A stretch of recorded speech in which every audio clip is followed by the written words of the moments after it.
Hello दोस्तों, exact mystery में आप सभी का स्वागत करते हुए मैं हूं अशोक कुमार राज और मेरे तहे दिल से आप सभी को नमस्कार, आदाब, सत श्री अकाल, राम राम। तो दोस्तों, आज की बात जो है, आज की बात बहुत ही खास है और हाँ, इसमें थोड़ा सा मनोरंजन भी है बाबा साईनाथ के लीलाओं के साथ साथ में। तो आप सभी को बहुत ही अच्छा लगेगा, मेरी उम्मीद है, क्योंकि ये जो घटना है ये है हमारे साईं परिवार के एक सदस्य जिनका नाम है संजय गुप्ता और ये है झारखंड के पाकुड़ डिस्ट्रिक्ट से। वैसे आप लोगों को बता दूं कि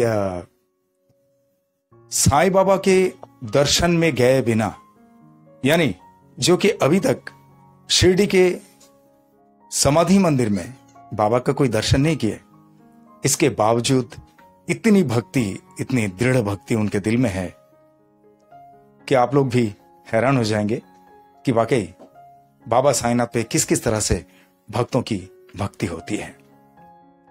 वैसे आपको थोड़ा सा मैं ये बता दूं कि इनके साथ में रिसेंटली कुछ दिन पहले इस तरह से एक वाकया हुआ था। जो सत्य साईं हैं, यानी सत्य साईं बाबा, जिनके घुंघरालू बाल हैं बड़े बड़े, आप लोग सभी जानते होंगे। तो सत्य साईं बाबा जो है, उनके मंदिर से किसी ने हमारे ये संजय गुप्ता जी को कुछ भभूत और प्रसाद वगैरह, कुछ तस्वीर वगैरह ला के दिए थे गिफ्ट के तौर पे। लेकिन इनको क्या लगा कि ये सब फालतू का है, ये बकवास है, मतलब इसमें कोई दम नहीं है। तो यही सोच के इन्होंने क्या किया कि वो सारी चीजों को इन्होंने फेंकवा दिए। और उसके बाद अचानक से इन्हें एक बार किसी एक प्रोग्राम में ये दिखाई दिया कि हमारे क्रिकेट के भगवान कहे जाने वाले श्री सचिन तेंदुलकर जी, जो कि सत्य साईं बाबा के बहुत बड़े भक्त हैं, तो उनके द्वारा एक मंदिर की स्थापना की जा रही है सत्य साईं बाबा की। तो ये सारी चीजें जब इन्होंने देखें तो इनको मन में बड़ा दुख हुआ।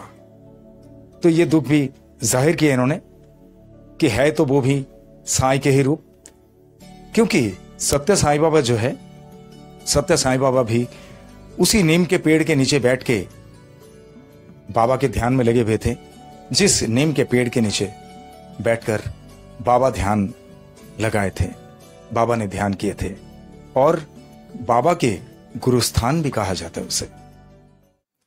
तो चलिए दोस्तों, अभी घटना की शुरुआत करते हैं।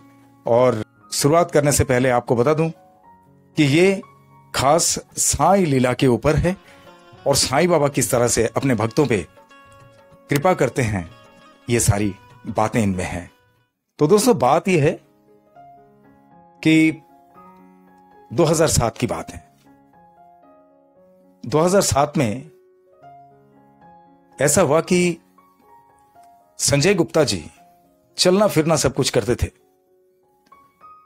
लेकिन उस हिसाब से चल नहीं पाते थे जिस तरह से कि एक साधारण इंसान चलते हैं, क्योंकि इन्हें पैरों में कुछ तकलीफ की वजह से इन्हें चलने में बड़ी दिक्कत होती थी। पैर को बहुत ज्यादा फैला के इन्हें चलना पड़ता था और ये कई बार गिर भी जाते थे। तो हुआ यूं कि ऐसे में इन्होंने एक सीरियल देखा, जो बाबा साईनाथ के ऊपर एक सीरियल आता था। तो वो सीरियल देखते देखते ये संजय गुप्ता जी बाबा के भक्ति में एक दृढ़ भक्त बन गए। और दृढ़ भक्त किस तरह से, ये आगे इन्होंने बयान किया। इनकी भक्ति इतनी दृढ़ हुई कि एक दिन सुबह एक अखबार पढ़ते पढ़ते, इनके घर में जो अखबार आता था, वो अखबार पढ़ते पढ़ते उस अखबार के एक पन्ने में ऊपर की तरफ एक बाबा साईनाथ की तस्वीर इन्हें दिखाई दी। तो इन्होंने क्या किया, उस तस्वीर को काट के और एक प्लास्टिक के थैली में लपेट के, थैली में अच्छा से पैक करके और उसके अपने घर के दीवार से चिपका दिए ताकि बाबा रहें और बाबा को देखते रहें। उसके बाद तो काफी सारी तस्वीरें इनके घर में आ गए, मतलब कुल मिला के 3 तस्वीरें बाबा की इनके घर में थी। और उसके 2-3 दिन के बाद ऐसा हुआ कि एक दिन वो अपने घर में ही चल रहे थे, तो चलते चलते वो गिर गए और गिरने की वजह से उन्हें घुटने में चोटें आई और उन्हें बहुत दर्द महसूस हुआ। तो अचानक से क्या हुआ कि उनको सपनों में बाबा की चहलकदमी उन्हें महसूस हुई उनके घर में। हाँ, बाकी चहलकदमी तो उन्होंने कहा, लेकिन चलने की कोई आवाज उन्हें सुनाई नहीं दी। एहसास बाबा ने करवा दिया और उसके बाद इनको जो है बहुत राहत महसूस हुई। और इनका कहना यह है कि जब हम किसी से प्यार करते हैं दिल से, तो जरूर एक ना एक दिन वो हमारे नजदीक आ जाते हैं। तो वैसा ही हुआ कि साईं भी उनके करीब आ गए। उनकी भक्ति से बाबा बहुत प्रसन्नित हुए। तो उस दिन तो उन्हें बहुत अच्छा महसूस हुआ, बहुत आनंदित महसूस हुआ। एक बार और ऐसा हुआ, उसके ठीक 1-2 दिन में एक बार और उन्होंने सपनों में बाबा को देखे और वही बात कि बाबा की चहलकदमी उनके घर में महसूस हुआ।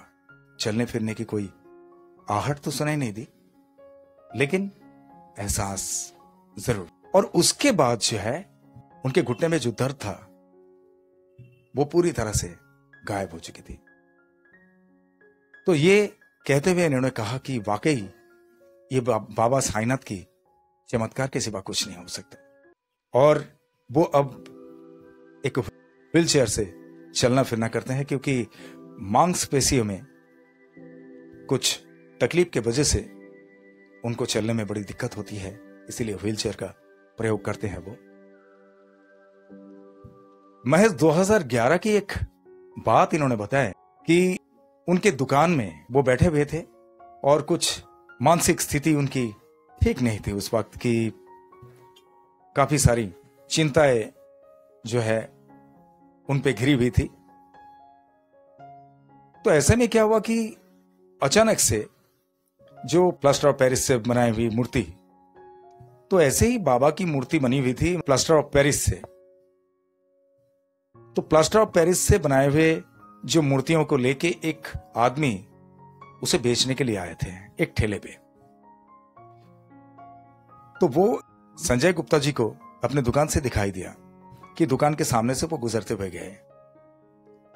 लेकिन क्या हुआ, ये आश्चर्य की बात है कि वो थोड़ी दूर चले गए, दुकान क्रॉस करके चले गए, फिर वहां से पीछे कदम पे वो आ गए और पीछे इस तरह से आए कि संजय गुप्ता जी का जो दुकान है एकदम उनके दुकान के काउंटर के बाजू में ही उस ठेले को खड़ा रखा और ठेले पे से एक मूर्ति लाके इनके काउंटर पे रख दिया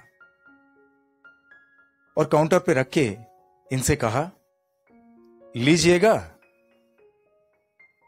तो इन्होंने देखा कि जब काउंटर पे डायरेक्टली बाबा की मूर्त को लेके आए हैं तो ठीक है, मैं इनसे जरा भाव-ताव कर लेता हूं। तो मैंने उनसे पूछा कि इसका प्राइस क्या है। तो उन्होंने बताया, बेचने वाले ने बताया 25 रुपया। अब संजय गुप्ता जी जो है ये मन ही मन सोचने लगे कि इनको 15 रुपए कहूं क्या, लेकिन है तो बहुत कम अमाउंट, इतने में अगर राजी नहीं हुए तो पता नहीं वो वापिस ना चला जाए। तो संजय गुप्ता जी ने उनसे कहा कि भाई मैं 15 रुपया दूंगा, और इतने में वाकई राजी हो गया वो बंदा। तो इनको 15 रुपए में ही बाबा की वो मूर्त उन्होंने दे दिया। तो इन्होंने, संजय गुप्ता जी ने सोचा कि चलो ठीक है, वो बुरा नहीं माना, इतना कम पैसा बोलने के बावजूद तो अच्छी बात है, इसको मैं घर पे लेके जाऊंगा और घर पे स्थापित करूंगा। तो संजय गुप्ता जी ने वो मूर्ति को लेके अपने घर पे गए और अपने घर पे कवाट के ऊपर बाबा की मूर्ति को स्थापित कर दिया। और उसके बाद से इनके घर में जो वातावरण में परिवर्तन हुई वो वाकई चौंकाने वाली। जिस तरह से इन्होंने कहा कि सारा कुछ काम जैसे एकदम ऑटोमेटिकली स्वच्छ हो गया। तो ये बड़ी खुशी की बात है कि जहां बाबा प्रवेश करते हैं और जहां बाबा अपना स्थान बना लेते हैं तो वहां पे तकलीफें कैसे घिरे रह सकता है। ये तो हम सभी साईं भक्तों को तो पता है, और जिन लोग भक्ति नहीं भी करते हैं उन लोग भी ये सुनेंगे तो उन्हें भी पता हो जाएगा। उसके बाद इनका कहना यह है कि ये जो मूर्त है ये एक ऐसा रंग से रंगा हुआ था जो गाढ़ा भूरा रंग से। तो एक दिन, ये 2011 से 2012 की बात है जो संजय गुप्ता जी ने बयान किए, तो अचानक से इनके दिल में यह ख्याल आया कि ये जो गाढ़ा भूरा रंग है इससे और बेहतर कुछ अगर कलर करूं तो अच्छा लगेगा। तो संजय गुप्ता जी के मन में आया कि क्यों ना बाबा को नारंगी रंग से मैं रंग दूं। तो ऐसे में हुआ ये कि इनका एक अच्छे दोस्त थे, तो वो दोस्त का जो भाई एक ऐसा था जो हमेशा मतलब ऐसे ही फजूल की मतलब इधर उधर घूमते रहते थे। उनका कुछ काम धाम नहीं था, कोई काम नहीं लगता था, तो और उनको शरीर में कुछ तकलीफ भी थी, जिसके बदौलत मतलब ये संजय गुप्ता जी जो हैं इनको थोड़ा एक्यूप्रेशर थेरेपी के बारे में जानकारी थी। इन्होंने कुछ किताबें पढ़े हुए थे, तो किताबों की वजह से इनको ये ज्ञान हासिल हुई कि हाँ, शरीर के कुछ खास जॉइंट में कुछ खास अंगों को दबाने से कुछ बीमारियों से निजात पाया जा सकता है, कई सारी तकलीफों से हमें छुटकारा मिल सकता है। तो ये एक्यूप्रेशर थेरेपी के वजह से इन्होंने क्या किया कि उनके भाई, उनके दोस्त के जो भाई हैं, उनके शरीर में कुछ भी तकलीफ थी तो उनके लिए इन्होंने प्रयास किए थे। उनके कुछ जॉइंट में प्रेशर देके यानी दबाते हुए कुछ इलाज करने का जो तरीका है उसी तरीके से किए थे, तो उनको थोड़ा सा आराम भी पड़ा था। तो इस हिसाब से इनके साथ में उनके दोस्त के भाई से अच्छा खासा ताल्लुकात था। तो इस हिसाब से इन्होंने अचानक से उनके दोस्त का भाई को बोला कि भाई मुझे एक रंग चाहिए और ब्रश चाहिए। तो उन्होंने बोला ठीक है। तो बोला कि तुम्हें लाके देना पड़ेगा। तो उन्होंने लाके दिए। अब संजय गुप्ता जी ने प्रयास किए कि मैं बाबा के इस मूर्त को अपने मन मुताबिक नारंगी रंग से मैं रंग दूं। तो इन्होंने कोशिश किया, लेकिन इनसे ठीक तरीके से हो नहीं पा रहा था। अचानक से वो दोस्त का भाई जो है उन्होंने कहा कि भैया जी, अगर आपकी इजाजत हो तो क्या मैं बाबा को रंग दे सकता हूं, मैं बाबा को रंग सकता हूं। तो उन्होंने बोला जी जरूर जरूर, बिल्कुल, अगर आप चाहते हो तो आप रंग दो। तो बड़े खुशी खुशी बाबा को रंगने लगे। और जब वो रंगने लगे तो अनायास तरीके से हमारे संजय गुप्ता जी के जुबान से ये निकली कि भाई तुम इतने प्रेम पूर्वक बाबा को रंगने में लगे हो, देखना जरूर बाबा तुम पर कृपा करेंगे और बाबा की कृपा से तुम्हारा बहुत अच्छा होने वाला है कुछ। तो ये बात उन्होंने उस दिन कहा। और आज भी वो जो भाई हैं जिन्हें कहीं पे भी कोई काम नहीं मिल रहा था, वो ऐसे ही भटकते रहते थे, घूमते रहते थे आवारा बंदों की तरह। तो उन्हें आज एक ऐसे जगह पे काम मिला कि ऐसे शख्स के अंडर में वो काम करते हैं जो शख्स पूरी तरह से अपने धंधे को इस बंदे के ऊपर छोड़ के रखे हैं। उस धंधे का पूरा देखभाल वो खुद ही करते हैं और आज भी वहीं पे काम पे लगे हुए हैं। भले ही वो संजय गुप्ता जी से मिलना जुलना बहुत ही कम होता है, उनका, लेकिन वो बड़ा खुशहाल है और उनके शरीर में कोई शारीरिक तकलीफ भी नहीं रही। तो बात यह है, इस बातों से हमारे संजय गुप्ता जी कहते हैं कि करने वाले हम कौन होते हैं और हमारे बस में है ही क्या। हम तो वो परमपिता परमेश्वर हमारे श्री साईनाथ के छत्र छाया में है। साईनाथ तो हमारे परमपिता है, परम गुरु है, और वो अपने विशाल वृक्ष के छाया तले हम सबको जकड़े रखते हैं। तो वो सब कुछ जो है आज भी हमारी जिंदगी में, ये सारा कुछ बाबा साईनाथ की कृपा से ही संभव हो रहा है। हालांकि संजय गुप्ता जी की बेटी वो शिरडी में जाके बाबा साईनाथ का दर्शन करके आए हैं, लेकिन संजय गुप्ता जी अभी तक बाबा साईनाथ का दर्शन नहीं कर पाए और इनकी निजी शारीरिक तकलीफों की वजह से ये शिरडी तक जा नहीं पाए। लेकिन दृढ़ता इनके भक्ति में इतनी है जो आप सबके सामने आप लोगों ने तो सुन ही लिया। तो इसे कहते हैं भक्ति। तो दोस्तों, आप लोग भी जानते हैं कि जब हम भक्ति रखते हैं, अपने दिल से दृढ़ भक्ति रखते हैं, तो उस भक्ति का प्रतिफल हमें बाबा साईनाथ अवश्य देते हैं। वैसे हमारे सभी साईं परिवार के सदस्यों को तो ये तो पता है ही, लेकिन आप लोग जो भी बाबा साईनाथ के भक्ति में नहीं है, आप लोग भी एक बार बाबा साईनाथ पे भक्ति रख के देखिए। आपके साथ में भी इसी तरह से लीलाएं कुछ ना कुछ घटित जरूर होगी। जब आप भी मुझसे कहेंगे कि मैं भी आपके एग्जैक्ट मिस्ट्री चैनल के जरिए आपके सारे व्यूअर्स तक मेरे साथ में घटित हुई साईं लीला मैं पहुंचाना चाहता हूं, तो मुझे बड़ी खुशी होगी। वैसे भी मैं वॉइस ओवर का काम करने लगा तो मेरे पास बहुत सारे डेपुटीज का यूं ही कॉल आने लगा। मुझे बड़ी खुशी है इस बात की, आप लोग जो भी मेरे साथ में जुड़ रहे हैं, क्योंकि मैं शुरुआत में सोचा था कि ये सब नहीं करूंगा, लेकिन मैं ये भूल गया था कि मैं जो कुछ भी कर रहा हूं इन सारी बातों में बाबा की लीलाएं तो है, और जहां बाबा की लीलाओं की बातें हैं तो बात ही निराली होती है, वो बात ही कीमती होती है। तो सारे साईं भक्तों के पास ये बड़ी कीमती चीज है। और दोस्तों, जिस तरह से आप सबका प्यार मुझे मिलते जा रहा है, जिस तरह से आप लोग सब्सक्राइब करते जा रहे हैं मेरे चैनल को, जिस तरह से आप लोग मेरे चैनल को अपना कीमती वक्त देके देखते जा रहे हैं, इसके लिए आप सभी को मेरे तहे दिल से बहुत बहुत धन्यवाद।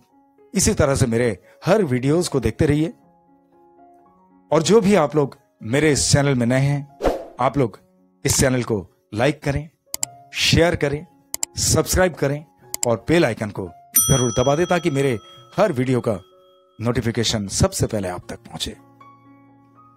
तो दोस्तों, आप लोगों के साथ में भी अगर बाबा साईनाथ की कुछ लीलाएं इस तरह से घटित हुई है जो आप लोग मुझे मेरे एग्जैक्ट मिस्ट्री के जरिए सारे साईं भक्त तक पहुंचाना चाहते हैं, तो आप भी मुझसे शेयर कर सकते हैं।